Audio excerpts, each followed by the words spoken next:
Je vais aller le bloquer.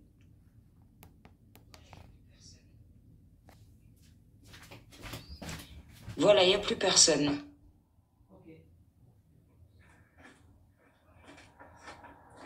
Ok, bon, il n'y a plus personne, ok, d'accord. Voilà. Alors, quelques news éventuellement? Non, non, pas quelques news, attends, il y avait un sujet encore. Ah oui, pardon. Attends. Ah, Lou, ça y est, elle veut faire des lives éclairs, d'une heure. C'est une excellente chose de faire des lives comme ça, d'1h30.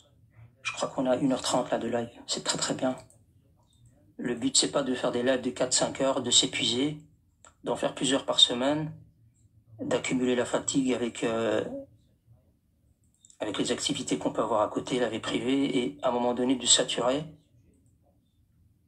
C'est pas une bonne idée. Alors il y avait un dernier sujet, je pense, qu'on peut traiter rapidement, c'est pas un problème. Il y a le fameux, c'est d'ailleurs toi, Lou, qui l'avait, si tu peux en parler ou sinon je peux en parler. Le Maroc qui veut devenir un centre important pour les industries militaires. Donc il y a un décret justement pour offrir des avantages fiscaux aux entreprises qui fabriquent des équipements de défense, des armes, des munitions, etc. Donc c'est intéressant, on peut en parler. J'ai un peu regardé rapidement, j'ai pas eu le temps. Apparemment c'est une stratégie qui a déjà été initiée en 2021. Et cette loi, elle va viser à développer donc l'industrie locale d'armement. Donc cette décision-là, elle va avoir plusieurs implications pour le Maroc. Donc, on peut en parler. Enfin les implications, on peut parler de développement économique, on peut parler de l'autonomie en armement, de pas dépendre des importations.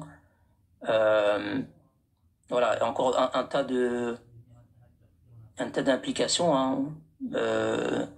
Aussi devenir un acteur clé en Afrique. Vous savez très bien ce que ça peut être une bonne arme d'influence sur le continent aussi. Lou, tu voulais rebondir? Oui, absolument. Donc, exonération de certaines taxes pour les entreprises liées à l'armement. Alors, comme le Maroc a déjà fait ses preuves par rapport à l'industrie automobile, c'est comme ça que l'industrie automobile s'est installée au Maroc, c'est que le Maroc a offert à ces entreprises un environnement fiscal avantageux. Ces entreprises se sont installées au Maroc, ont créé de l'emploi, ont payé quand même quelques taxes, ont permis à la création d'un écosystème autour de l'industrie automobile, ce qui fait que en moins de 15 ans, le Maroc est devenu le premier pays producteur, le premier pays dans l'industrie automobile en Afrique. Cet écosystème, pour partie, il peut être en plus déjà utile dans l'industrie de l'armement, mais en plus de ça, le Maroc rejoue en gros la même main avec ces exonérations fiscales, ou en tout cas en partie, ce qui va permettre de densifier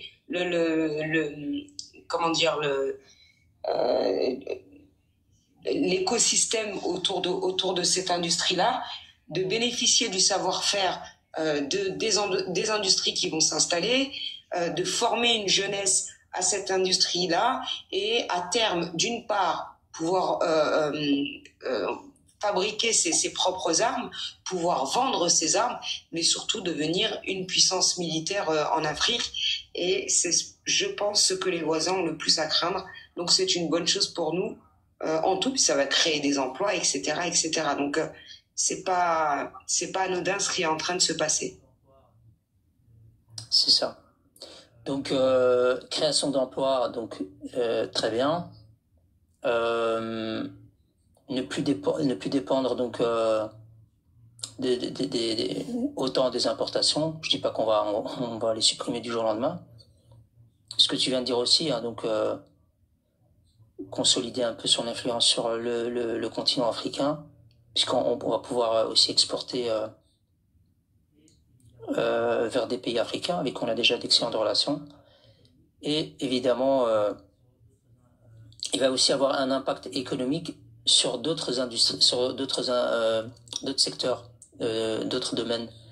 Donc l'aéronautique, l'électronique, la formation spécialisée, etc. Donc ça va ouvrir vraiment plusieurs champs. Voilà. Sur ce sujet-là, c'était une actu que tu m'avais partagée, qui était importante de partager à nos compatriotes.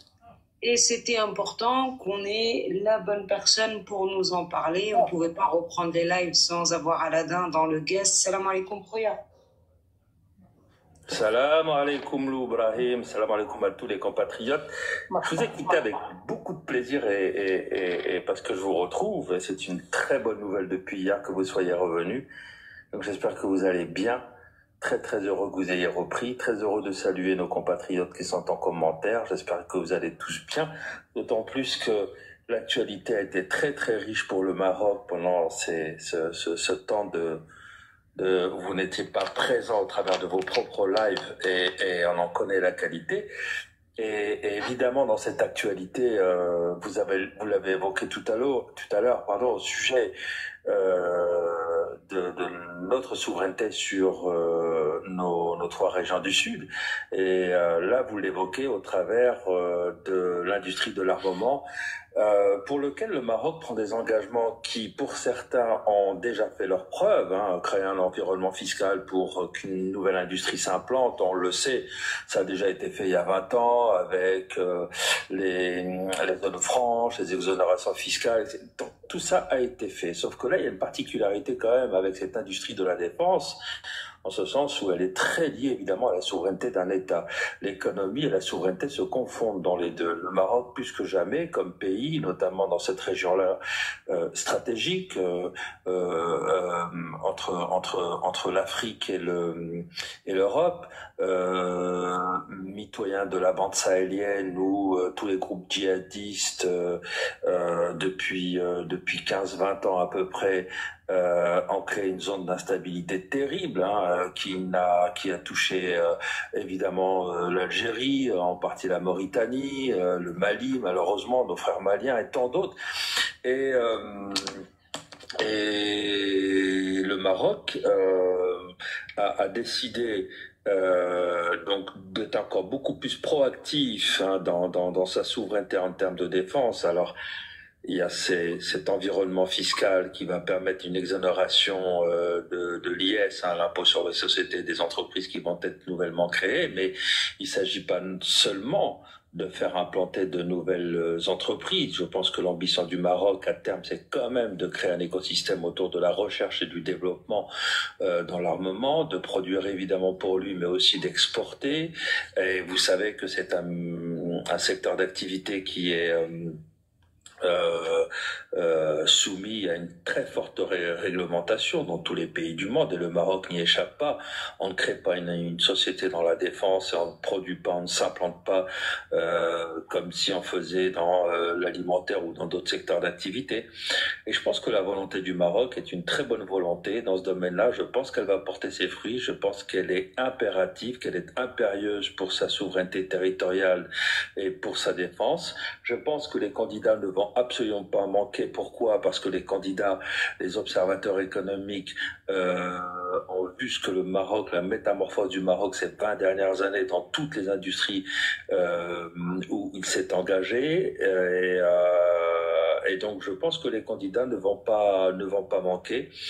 Et le Maroc, à mon avis, alors moi je vois deux choses. Je vois évidemment des investisseurs étrangers qui vont venir s'implanter parce qu'ils vont trouver un environnement fiscal favorable, mais je vois et j'espère de tout cœur aussi que nous aurons des entrepreneurs marocains qui pourront, dans tel ou tel aspect de la défense, dans l'économie de la défense, créer, développer des activités qui permettront d'avoir des Marocaines et des Marocains porte-drapeau dans cette industrie, comme ils le sont dans d'autres domaines d'ailleurs. Hein. Nous avons dans l'industrie automobile aujourd'hui des entrepreneurs marocains qui créent, et on passe à l'échelle industrielle, donc en termes de production, notamment pour la Néo. Eh bien, pourquoi ne pas l'avoir dans la défense? Et cela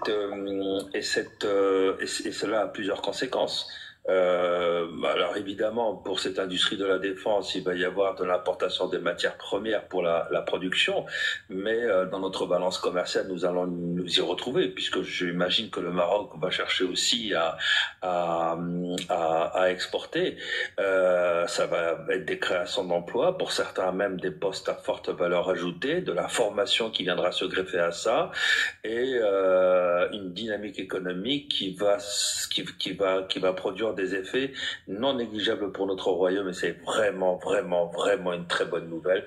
Je suis très content que vous l'ayez abordé ce soir, et je suis absolument persuadé que si le Maroc, jusqu'à présent bien évidemment, était assimilé plutôt au camp occidental pour des raisons historiques, je ne doute pas un seul instant qu'il y aura des entreprises totalement décomplexées sur le plan des relations diplomatiques.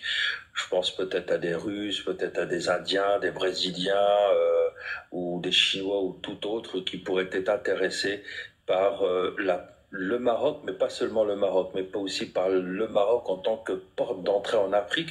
Et pourquoi je dis ça, et c'est mon dernier mot, parce que rappelez-vous, quand Emmanuel Macron avait envoyé cette lettre à Sa Majesté Lainsro pour dire que l'avenir de notre région du Sud ne pouvait s'inscrire que sous la souveraineté du Maroc, il l'a fait contraint et forcé, évidemment, par la position rigide du Royaume du Maroc et de Sydney sur notre question du Sud et sur la position de la France, mais il l'a fait aussi parce que les industriels français en ont eu marre de voir des marchés leur passer sous le nez. Et aujourd'hui, ces mêmes entreprises ont l'opportunité de pouvoir de manière beaucoup plus sereine investir au Maroc, répondre à des appels d'offres. Hein. Vous avez vu d'ailleurs le succès remporté par Alstom dans ce domaine-là. Et voilà, donc moi je pense que une très très belle aventure s'annonce, couplé à un changement de présidence aux États-Unis d'Amérique, et là il va y avoir un chamboulement sur le plan géopolitique, à la fois en Afrique, bien évidemment au Proche-Orient, et le Maroc, non seulement sur le plan de la défense, pourrait être amené à jouer un rôle, comme je le disais, sur le plan des exportations, donc de cette économie, de cette industrie qui va développer, mais sur le plan de la diplomatie, ce que le Maroc a réussi, notamment avec la Libye, et je peux vous en parler en connaissance de cause, peut-être que demain il sera amené à essayer de le réussir dans d'autres pays. Donc aujourd'hui, le Maroc est vraiment au-dessus de sa couche. Le soleil n'a jamais été aussi brillant. Et tabarakallah ala Sidna. Merci. On va revenir sur Trump et sur l'impact que ça peut avoir pour le Maroc et même pour l'Algérie, mais juste avant, il y a des choses à dire sur tout ce que tu as dit, notamment sur le fait que il y a des entreprises, des investissements étrangers en fait qui vont se faire. En réalité, ça a déjà été le cas en 2022. Il y avait eu un projet de décret qui était relatif à la création de zones d'accélération industrielle dans le domaine de la défense. Et alors le Maroc, avec son industrie automobile et son industrie, je crois que c'est l'aéronautique civile, a déjà l'environnement qui lui permet d'accueillir des entreprises, des industries militaires. Et elle l'a fait d'ailleurs, puisque déjà en 2022, on avait certaines qui avaient émis le souhait d'investir, notamment Boeing en premier lieu, mais il y avait aussi le groupe, et ça va faire plaisir à Brahim, le groupe belge Orizio, qui a créé une société mixte qui s'appelle Maintenance Aéro Maroc, donc MAM, qui est un centre de maintenance des avions militaires et qui est à Ben Slimane, donc juste à côté de la base aérienne, et qui est dédiée, elle, à la flotte des forces royales de l'air. Voilà, on avait aussi une autre société qui était la société MEDZ, MEDZ, qui est une filiale de la CDG, qui a été autorisée à créer justement la société de maintenance aéronautique qui s'appelle Assets MMA et qui est en partenariat avec Sabena Engineering. Donc ceux qui connaissent, ça fait partie du groupe Blueberry. Et le Maroc avait signé aussi des accords militaires avec l'entreprise américaine Lockheed Martin pour la construction d'une unité industrielle avec le groupe Aéro Maroc et qui elle aussi est dirigée par Sabena Aerospace via Sabena Maroc dans les environs toujours de Ben Slimane. Vous voyez, en dehors du stade, quand je vous disais d'investir à Ben Slimane, c'était pas pour rien, puisque ça va ramener des ouvriers qui eux-mêmes vont vouloir louer des appartements, etc. Et cette unité qui va être dédiée à la réparation et la mise à niveau d'avions de chasse F-16 et les C-130 Hercule des forces armées de l'air. Donc avec installation des infrastructures qui visent à équiper les bases militaires de Ben Slimane et de Ben Guerir.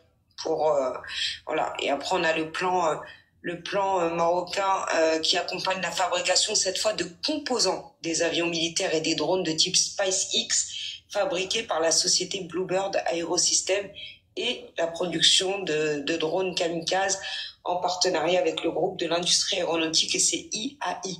Donc ça, c'était pour les informations, pour vous dire comme quoi que ça existe déjà depuis 2022. Donc là, finalement, ils sont en train d'accélérer les choses, mais ça avait déjà commencé.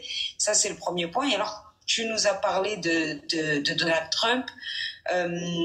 J'aimerais que tu nous parles de ce fameux Rubio et puis également, pourquoi pas, de Joshua Harris, qui est l'ambassadeur des États-Unis en Algérie et qui soutient la marocanité du Sahara. Donc, quel impact cette élection de Trump peut avoir sur le Maroc, mais aussi sur l'Algérie, sur la relation entre les deux? Rubio, c'est un dur parmi les durs au sein des Républicains. C'est un Texan, un élu texan. C'est un homme qui s'est déjà présenté à la candidature la candidature au sein des Républicains pour l'élection présidentielle. Et Rubio est un opposé mais de manière radicale au régime algérien parce qu'il le trouve totalement soumis sur le plan de ses achats d'armement et totalement dépendant à la Russie, de l'armement qu'il consomme en grande quantité. Et d'ailleurs, c'est marrant, c'est une petite parenthèse que l'on peut faire entre la politique de défense du Maroc et la politique de défense de l'Algérie. Vous voyez, le Maroc avec un PIB bien inférieur à celui de l'Algérie, mais une politique industrielle très offensive, très osée, développe une industrie. Vous savez les accords qui ont été signés avec Tata, bientôt je crois aussi des drones de combat turcs qui vont être fabriqués par une société dont je me souviens plus le nom, mais sur le sol marocain. Et l'Algérie qui consacre un budget bien plus important que le Maroc à sa défense n'a jamais, ne serait-ce que produit qu'une seule balle sur son territoire pour sa propre armée, alors que si on ne l'écoute dans l'esprit, puisqu'elle se drape dans sa souveraineté territoriale avec tous les problèmes qu'elle a à ses frontières, et merci beaucoup au président Tebboune d'avoir permis cela ces 5 dernières années, ces 4 dernières années et demie. Pas une industrie de la défense, pas une usine, même pas une petite SPRL, je crois on dit en Belgique et SARL en France, n'a vu le jour dans ce domaine-là. Alors, Rubio arrive de manière complètement déterminée.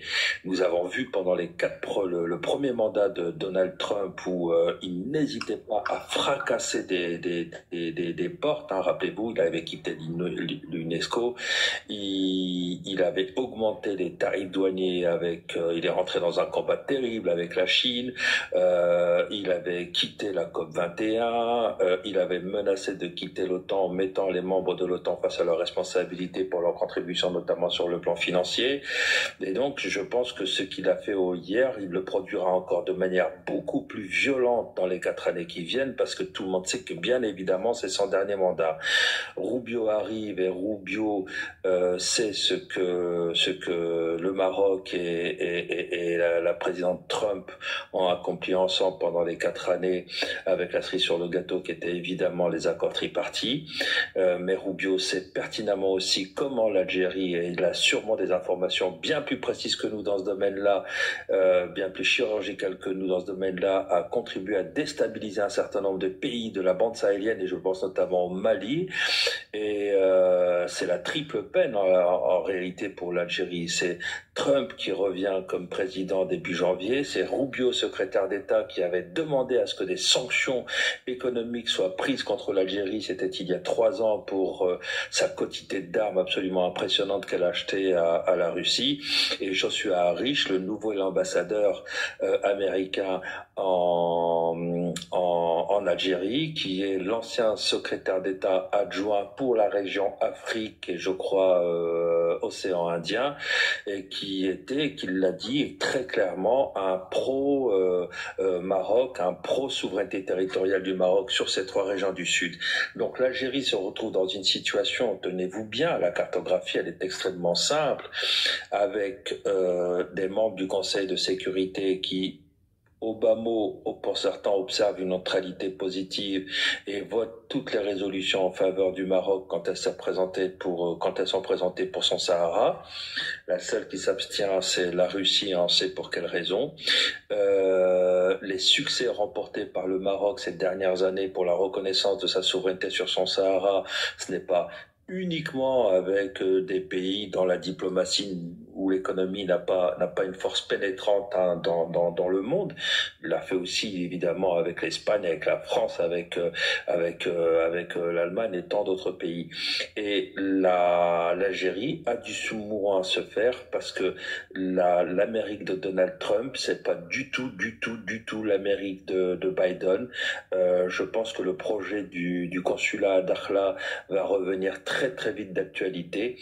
Je pense que les États-Unis savent ce qu'ils doivent au Maroc pour la stabilité dans la région et pour la défense de leurs intérêts, pas seulement économiques.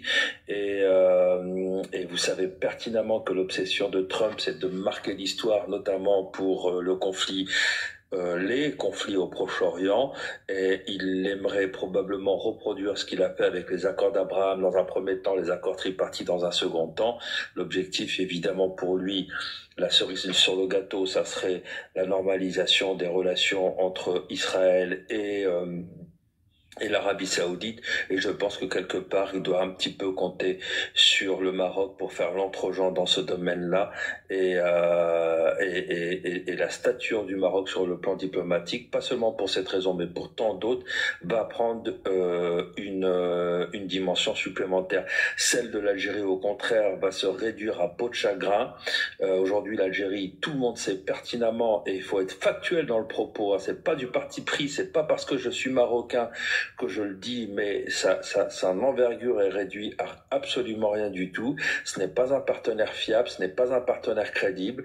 C'est un pays qui dit « je suis juste un observateur de la cause du Polisario » et pourtant qui n'hésite pas à rentrer en conflit avec des pays qui reconnaissent la marocanité du Sahara.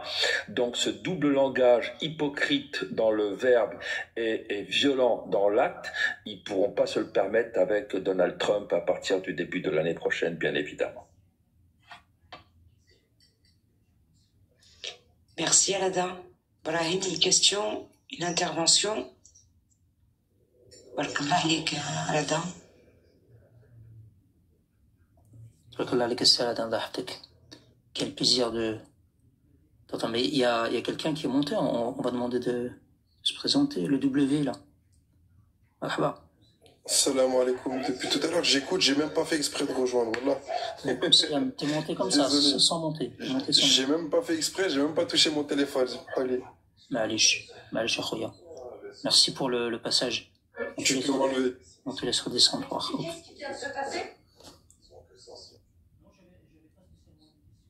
qu'il y a quelqu'un dans l'ascenseur? Non, j'avais pas spécialement une question ou quelque chose à rajouter sur ce qu'a dit Khoya Alada. Brahim, je vais dire un dernier petit mot si tu veux bien, puis après je vais descendre. Je voulais revenir, si tu le permets, Brahim, sur l'industrie de la défense et l'environnement fiscal dont on a parlé avec les réformes qui avaient déjà été initiées en réalité dès le milieu des années 2010, avec la différence avec l'industrialisation du Maroc il y a un petit peu plus de 20 ans et la politique vraiment très offensive du Royaume du Maroc sous l'égide de Sidna, la différence énorme, c'est que là, on va pas parler du tout de délocalisation en venant au Maroc pour le moins coûtant. On parle d'implantation avec des projets industriels dans la défense. Parce qu'ils sont vous voyez, la différence, elle est là. C'est soumis à des autorisations très strictes de créer une industrie de la défense. Et on délocalise pas parce que il y a des compétences pour fabriquer des chars, des drones, des armes, etc. Et on n'y va pas dans un autre pays pour le moins coûtant. On y va parce que on va y trouver évidemment un environnement fiscal, un environnement juridique, un environnement bancaire, monétaire, mais on va aussi pour avoir une employabilité qui va être à la hauteur de cette industrie-là. Voilà ce que le Maroc propose. Vous voyez la différence entre le Maroc d'aujourd'hui dans cette industrie-là et le Maroc d'il y a 20 ans quand on délocalisait pour fabriquer des automobiles, par exemple. Eh bien voilà, ça c'est le bond en avant qui a été fait par le Maroc. Donc quand il se lance dans l'action supplémentaire, quand il passe la seconde pour l'industrie de la défense, il sait pertinemment que ce n'est pas de la délocalisation que ces industriels vont venir chercher sur le territoire marocain pour aller chercher le moins coûtant. Pas du tout. Ils vont venir avec des projets où ils vont s'implanter et espérer qu'à partir du Maroc, ils vont pouvoir exporter en Afrique ou ailleurs. Donc ça, je pense que c'était très important de le dire. Et puis je vais descendre, je vais vous écouter d'en bas. Je vous remercie beaucoup, Brahim Elou, de m'avoir permis de m'exprimer. Il y a un pôle formation à Aladin qui a été créé d'ailleurs. Il y a un pôle formation, il y a un pôle aussi recherche et développement qui va être très important. Vous savez que les universités marocaines sont concernées, et pas seulement les universités, mais les grandes écoles sont concernées par la politique industrielle du Royaume du Maroc. Donc, je vois le Maroc des 5 années qui viennent avoir une croissance avec une certaine stabilité de manière encore plus impressionnante qu'il n'a eu il y a ces 20 dernières années. Alors, ma petite crainte, mais c'est ma fibre humaniste qui me fait dire ça, c'est en réalité l'objectif. Est-ce que le Maroc aujourd'hui est un pays attractif? Est-ce que le Maroc sait attirer des industriels? Est-ce que le Maroc sait tenir ses finances publiques tout en créant un environnement propice à faire des affaires, etc. Oui, le Maroc l'a prouvé ces 20-25 dernières années sans difficulté. Mais il ne faut pas que dans cette course à la croissance économique, il y ait des Marocaines et des Marocains qui restent de côté. Une chaîne tient par ses 2 maillons, le plus fort et le plus faible. Et l'un des combats qu'aura le Maroc à mener en même temps que la course vers la croissance économique, c'est la cohésion sociale. La cohésion sociale d'un pays, c'est énorme. Nous l'avons, cette cohésion sociale, autour de notre histoire, de notre monarchie et de notre Sahara. Les Marocaines et les Marocains, depuis des générations et des générations, parlent de nos 3 régions du Sud avec les mêmes mots. En quelques phrases, tout est dit. Quand ils parlent de leur monarchie, c'est les mêmes mots et en quelques phrases, tout est dit. Eh bien, il faudrait qu'il en soit de même pour cette cohésion sociale et que chaque Marocaine, chaque Marocain, qu'il soit dans l'urbain ou l'extrême rural, puisse sentir qu'il a une opportunité de s'émanciper socialement, d'apprendre, d'être formé ou de trouver un emploi. Et ça, c'est un combat qu'il faut mener. C'est un combat qui est une nécessité impérieuse parce que la réussite doit être la plus large, la réussite économique doit être la plus large possible et englober les Marocains, les Marocaines. Et c'est un combat que je suis sûr qui préoccupe nos dirigeants, à commencer par le premier d'entre eux, Sidna Lensro, et je suis sûr qu'il va être remporté, Inch'Allah. Merci beaucoup de m'avoir permis de m'exprimer. Je vais descendre et vous écouter d'en bas. Merci beaucoup. Merci à toi. C'était un plaisir. Ces infos, ces éclairages. Merci beaucoup. C'est la fin du live, à moins que tu veuilles un petit peu aussi parler de ce sujet, Brahim. Je vais donner quelques brèves, mais alors vraiment rapidement. J'ai très peu travaillé aujourd'hui pour des raisons personnelles. J'ai pas eu le temps de réellement faire les brèves. Brahim, un truc à dire ou... Non, pour moi, non. J'ai donné les infos qu'il fallait. S'il y a des intervenants qui veulent monter, on peut consacrer quelques minutes supplémentaires. Tfadal artiste, tu as eu quelque chose de... Quelques brèves très rapidement, une qui reste d'ailleurs dans le sujet qu'on vient d'aborder. Merci à la Nantbarkalalik. On a le Maroc qui ambitionne de constituer une flotte de 100 navires marchands à l'horizon 2040. On parle pas de défense là, mais voilà. Cette flotte, elle sera répartie entre entreprises marocaines publiques et privées. Elle permettra d'explorer de nouveaux axes d'import-export tout en exploitant au maximum ceux déjà existants.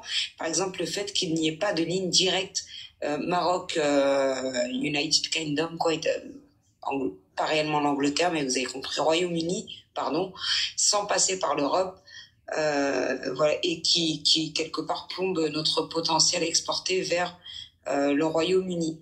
Ça, c'était pour la première info.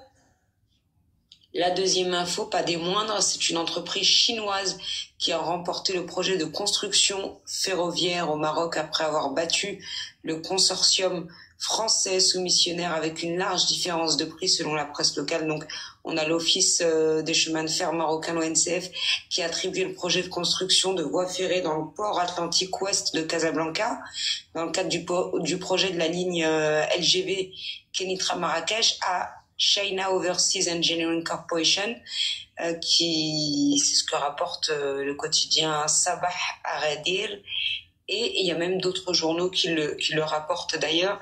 Donc cette entreprise, hein, on va l'appeler Covec parce que c'est comme ça qu'elle est appelée en réalité, elle a présenté une offre d'une valeur de 1,34 milliard de dirhams, donc 135 millions de dollars, alors que le consortium français avait fait une offre à 1,72 milliards de dirhams.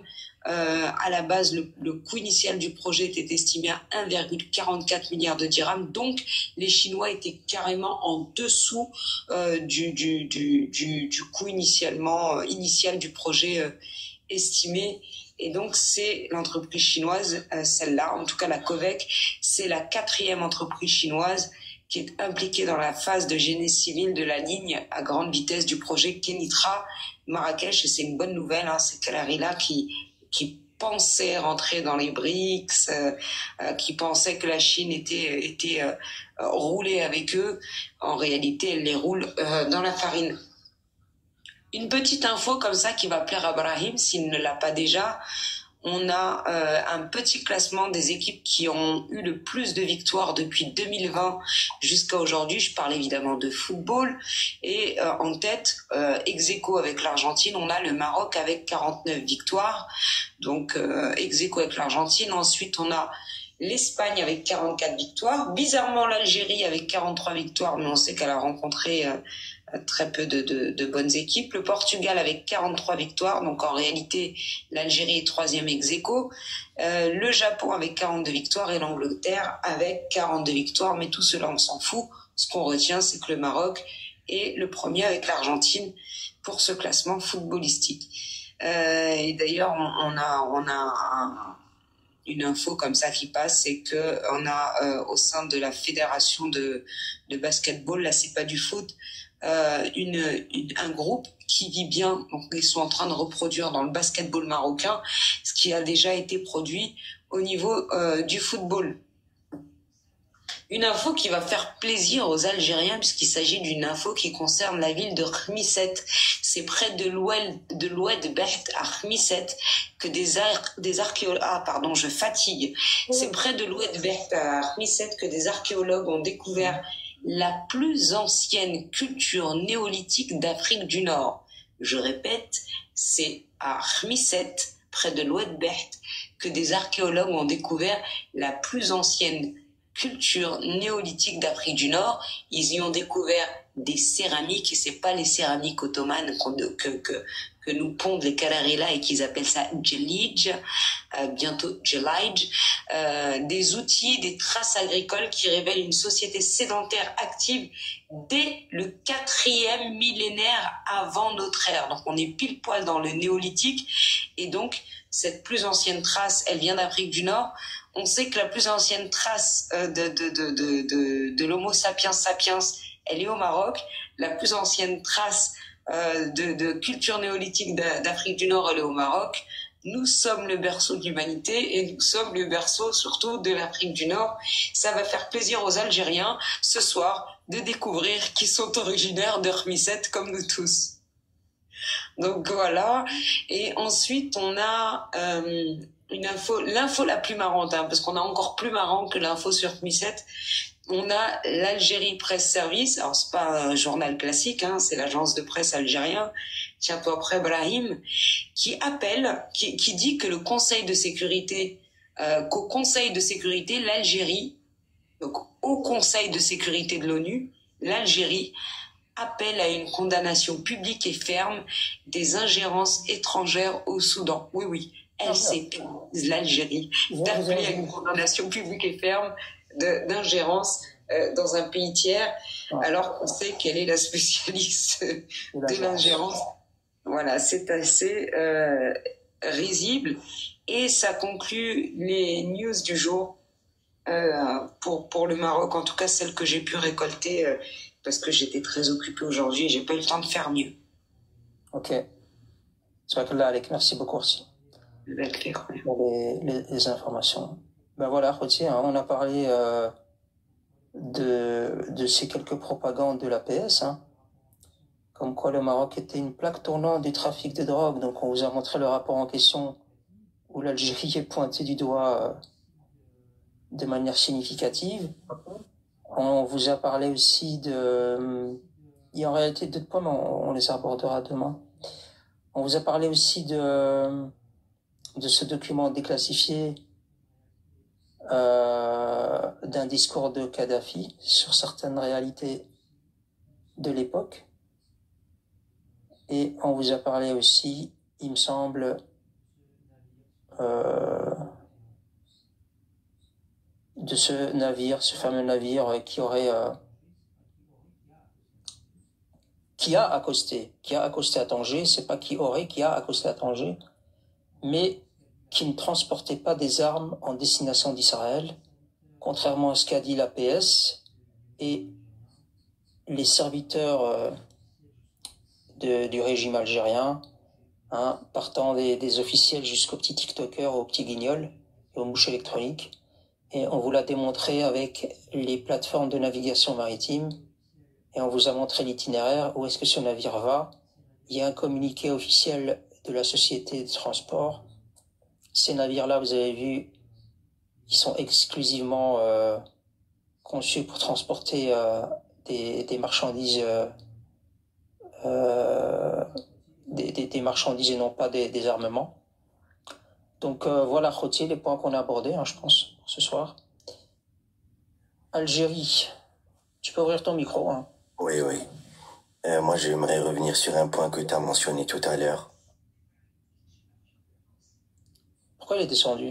Merci, Ibrahim. Je sais pas pourquoi il force. Non, c'est quelqu'un qui a dû le faire descendre. Et je pense que ça doit être Refino s'il est là. Ça glisse. C'est lui, Zarzour.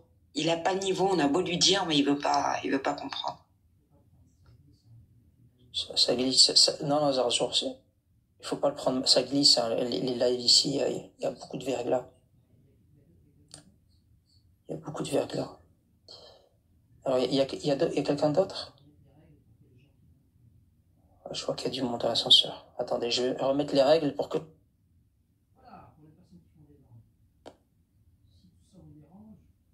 Voilà, pour les personnes qui font des demandes. Si tout ça vous dérange, vous retirez votre demande. Donc il y a eu 3-4 thématiques. Et comme on est en fin de live, vous pouvez intervenir.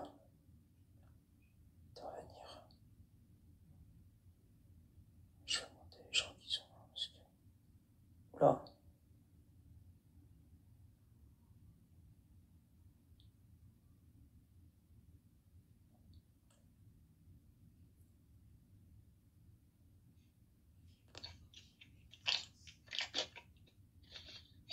Hakim, pays d'origine, pays de résidence. Hakim? Il est en randonnée, je crois. Ouais, prépare ses tartines pour demain. T'entends pas les cuillères et les couteaux? Non, mais il marche avec un pactage, on dirait plutôt. Moi, je pense qu'il est en train de se faire ses tartines. Tu crois? Bon, regarde. Tu vois? T'entends? Ouais, ça mange, hein. Putain, on dirait un rongeur qui est sous le placard, que t'as envie d'attraper et que t'entends, mais... Sors de là. Hakim, Sors de là, le casting. éternue si t'es en danger. Pète si t'es algérien. Pardon, j'ai pas pu me retenir. Voilà. Putain, sacré rongeur. Minimum à Fennec. Bah, un rongeur, ça, c'est un chameau. Alors, on va faire monter quelqu'un d'autre. Je crois que c'est bon.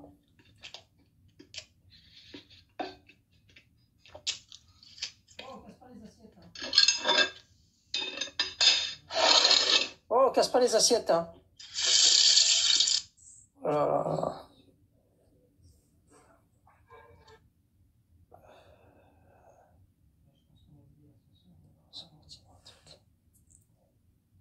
Ouais, je pense qu'on a vidé l'ascenseur, hein. Ah non, il y a encore quelqu'un. Je sais pas c'est qui en fait. Les cheveux. Ouais, je pense aussi à Chelhi. À partir du moment où on entend l'eau. Alaykoum salam.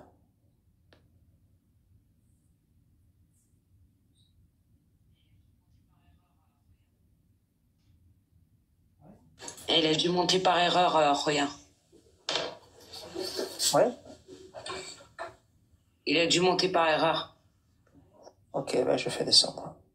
Et on a quand même Zarzour qui dit là, j'ai voulu, frère, j'ai voulu faire Frère de une poisson. intervention pertinente. Je voulais Pertinent. Je voulais frère des poissons.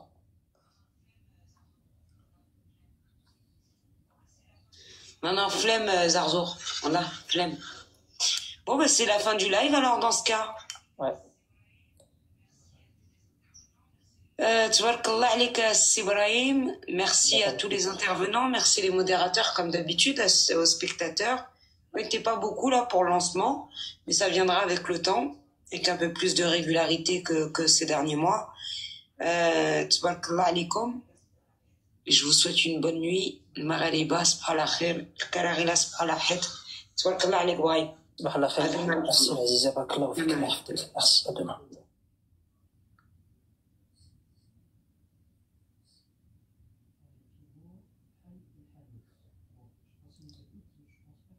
Fino, Hal El-Hanout. Bon, je sais pas s'il nous écoute, mais je pense pas qu'il soit très live à 23h.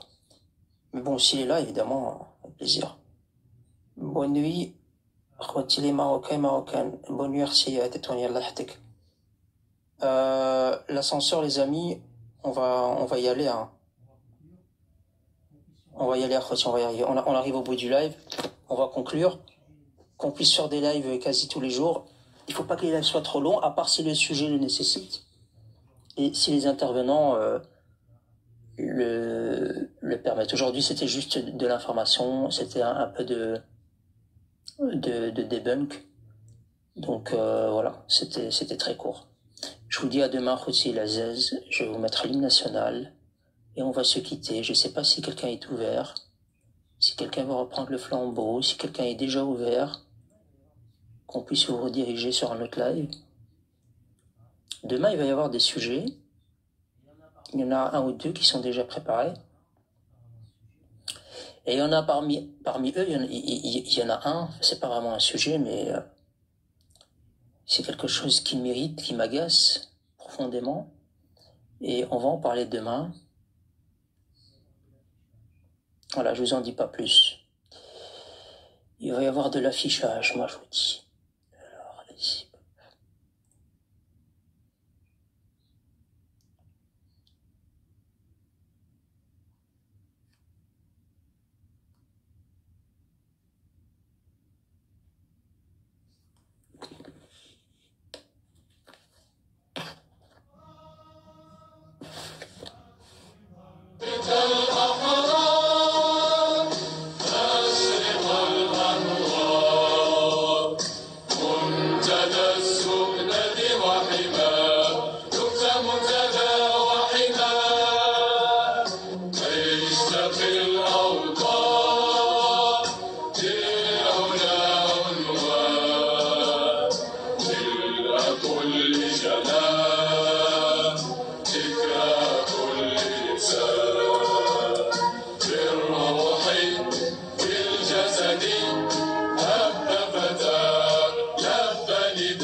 بشعار الله الوطن الملك